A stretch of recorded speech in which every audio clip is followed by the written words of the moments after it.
John, 100 years on from the end of World War I, perfect timing for this lecture. Congratulations on the book, first of all, and I know it's supported in part by an SRHE Research Award, so let's get that sponsor plug in. And a fantastic lecture. I know everybody really thoroughly enjoyed it yesterday. And I think you convinced us that World War I was indeed, in many ways, a turning point for UKHE. I know you shied away from saying the birth of modern HE, but nevertheless, I think we certainly saw, as you showed us, so many of the issues that are still kind of headline issues today that are coming out there. And I wondered, is it that wars do this somehow in a way that different? I was thinking in particular of the famous von Humboldt memorandum, 100 years before the First World War, which in a way created the German Research University and the Teaching Research Scholarship Nexus. And I thought that was a really neat idea until I was sitting next to Alex Lenger, the German from Siegel University, who asked you that question about the German Oxford. And he pointed out that actually there were things happening in terms of that movement long before von Humboldt, and it was other academics who invented the laboratory and so on. But I just wondered, is there something different about major wars, you think, that cause us to reconsider? It's a very interesting area, and of course another good example of the impact of war on universities and higher education was the impact of the American Civil War on higher education in the United States, which had a massive impact on it. My feeling is that wars, I'm not sure they necessarily start and cause massive change. What they often do is accelerate trends that were sort of embryonic in the first place. And I think that would apply to your Humboldt example as well, that some of the seeds were there before the war, and I'd certainly say on things like participation, some of the things to do with links with business and industry. I think there were seeds there before the First World War in this country. But what the war did was accelerate that process and sort of add almost a degree of compulsion. Universities felt they had to start working with government, and governments felt that it had to start supporting the universities, and it was this sort of sense of being pushed together. So I think wars accelerate the process, and they add a certain sense of compulsion to the process. They don't always create it completely. Because you mentioned, you touched on the issue of certainly before the First World War, research was seen as an enthusiasm for some academics, which was in effect diverting attention from teaching, which was the main purpose of the universities. And certainly that has a lot of echoes in America, doesn't it, where the Yale and Harvard presidents around about the turn of the century were complaining bitterly about research diverting from teaching. And I, in doing some of the background work on the book and the project, there are some fascinating quotations from academic staff, professors and so on in universities in this country, sort of saying, well, research is not our business. We're here to teach and to educate, and research in many universities was almost frowned upon. It wasn't seen as a priority at all, and so the people who did pursue it tended to do it out of their own interest, often with their own funds. Certainly sometimes they would sort of get their undergraduate students to do a little bit of work for them, as part of their training, as it were. But there was no sense of any real strategy. Funding, again, largely was philanthropic or from a local business perhaps that wanted a particular job doing, how to improve a particular work process or something like that. There was little in the way of any sense of strategy or management of research activity. It was all rather ad hoc in that way. And obviously that changed significantly almost straight after the war, with that almost a new social contract between government and universities, in which research was obviously playing an explicit part. Again, there were seeds of this before the war, so there were people around after 1900, between 1900 and 1914, who felt that one of the reasons why Britain had slipped behind Germany, slipped behind America in terms of industrial activity and so on, was that there wasn't sufficient innovation coming through from universities that in terms of the technology we were slipping behind. But those people were very much in a minority. And again, it's an example of where suddenly, during the war, this sort of magnified, and the importance of it was magnified. And people began to realise, well, we've got to try and address this. And so, by the end of the war, you have a fairly strong consensus that actually we need to be investing in universities, in research, in student numbers and so on. The sad thing was that many of those very optimistic signs at the end of the war came to nothing because they sort of ground to a halt in the financial troubles, the economic problems of the 1920s, 1930s. So that sort of spirit of optimism that was around, I mentioned in the talk the meeting in London on the 23rd of November, which was a crucial meeting, and it finished with a sense of optimism, and the universities were told to go away and prepare their plans for expansion, for new buildings, increasing student numbers, new courses and so on.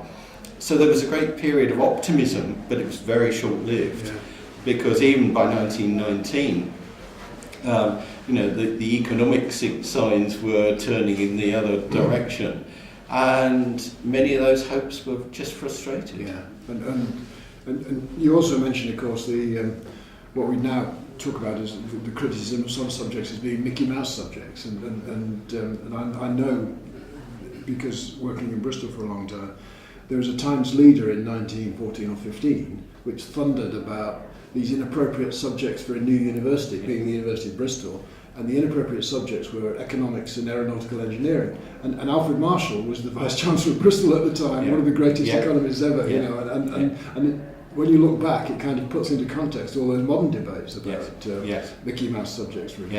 Yes. Now, it's true. There was, a lot of suspicion, uncertainty among the sort of general public and so on. Having said that, aeronautical engineering at Bristol was one of the subjects that in the end did get sort of taken up and developed very successfully. But there's often a difficulty in reconciling the sort of popular view of things with, during the war initially there was a lot of suspicion as to what these, was there a role for aeroplanes, as it were, in the war, and a lot of people doubted that initially. So it takes some time sometimes for these ideas to get embedded. And of course universities are always very, very early into all those sorts of things, so they're bound to be in that kind of controversy about whether media studies is a good subject or not, all those kinds of things. But there are other issues as well. I mentioned in the talk that the war saw a big expansion in the range of modern languages being taught in universities. And certainly it was a period of rapid growth in the number of departments of Russian, various East European languages, Spanish as well. But what was interesting was that as soon as they were set up, those departments struggled to recruit students because there weren't sufficient numbers coming forward from the schools who had any sort of background in those languages. And so there was a lot of sort of goodwill to setting up and developing these new subjects, but people were often quite suspicious of them, and it took some time before they were really sort of established. And again, that's a theme we could talk about in 2018. Exactly, 100 years on, a subject like Russian would still struggle still struggling to recruit. So after the war, you mentioned the crucial 23rd November meeting, and then a bit later on, I think it was Alan Kidd, the civil servant you mentioned, who started talking about a national scheme of higher education, which was probably the first time anybody had ever said that. I must admit, as you were talking, I started to wonder about whether we were just seeing 100 years on the final dismantling of that national scheme of higher education. It's interesting to speculate about that. Yes, Kidd in 1918 started using a language, and actually it wasn't just him. I think some of the sort of recognition for this, Sir William McCormick, who chaired the government's advisory committee on the allocation of grants, and who subsequently went on to become the first chairman of the University Grants Committee. Right. Which started in 1919. 1919, yes. Kidd in some ways was reflecting the views of his chairman in those papers that he was writing. Yeah. Although I have to say, Kidd was an influential civil servant in his own right. But Toby Weaver of his day. Perhaps, yes. But he, their view was that the government had a real role in this, and it was bringing things together.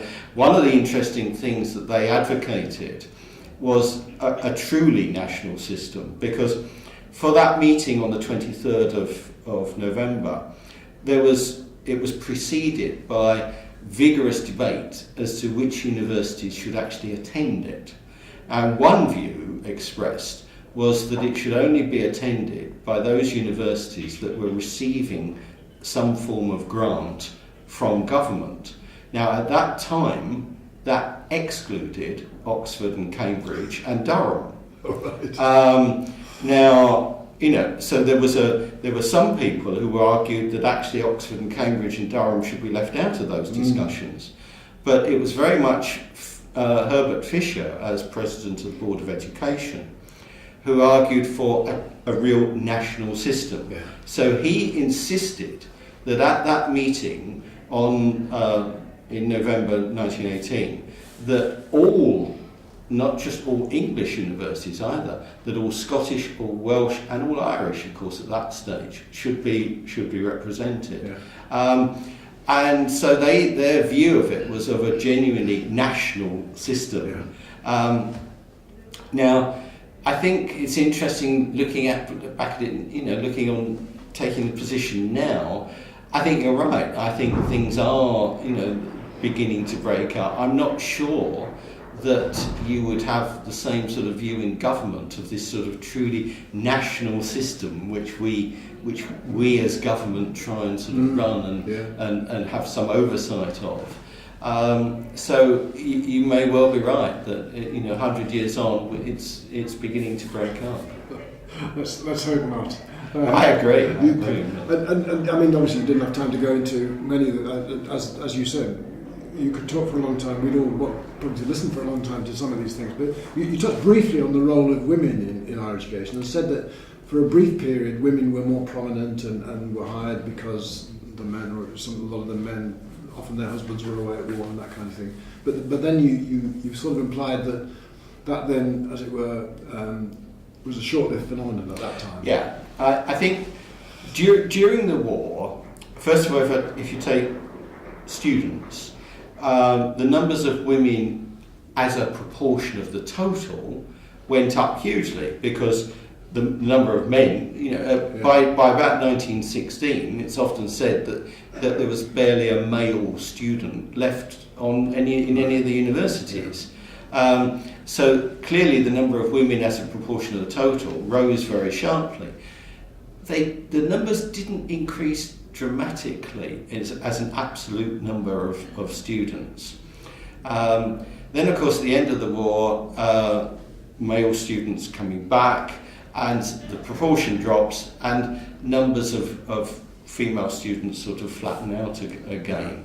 So in terms of the impact of the war on women as students, it was a rather mixed picture, and certainly not a big sort of advance. Yeah. As far as staff were concerned, many women, you're right, were sort of taken on as part-time assistants to replace men who'd gone away. But at the end of the war, many of those people, lost their jobs again as men came back. So I personally don't see the war as a huge step forward for the role of women in universities. In certain subject areas, there were significant advances, and I think the one I point to is medicine, right. Where numbers of, because there was such desperate shortage for doctors during the war, many women were recruited as students, and the numbers went up quite significantly of women entering medicine, and they continued to increase. And universities generally became much more sympathetic to the idea of women as medical students. Classic example of that was in Edinburgh. Edinburgh had been quite a pioneer in allowing women to sit medical examinations, but actually at Edinburgh, before the war, women had been taught outside the university and just came into the university for their examinations. As a result, during the war, that changed, and women were accepted as full students. So there were some advances in certain subject areas, but I personally don't see the war as a massive turning point for women in higher education. And hopefully that is a difference between then and yes, now. yes. And one more thing I've got to ask you, because various people collared me after the election, said you've got to ask him about adult education and the Ministry of Reconstruction. There was obviously things going on there which were significant for adult education. And it was quite a sort of turning point. At the end of the war, as part of the reconstruction, government sort of recognised that that we sort of needed to sort of develop in all sorts of different ways. And adult education, whether it be more the sort of vocational side of things, or whether it was more the sort of liberal adult education side of things, both flourished at that time, and government actively encouraged it. It wasn't, I would argue, it wasn't totally new, because certainly before the war, universities had been doing some of these activities already. I think I mentioned in the talk, University of Sheffield. I've done a lot of work on University of Sheffield.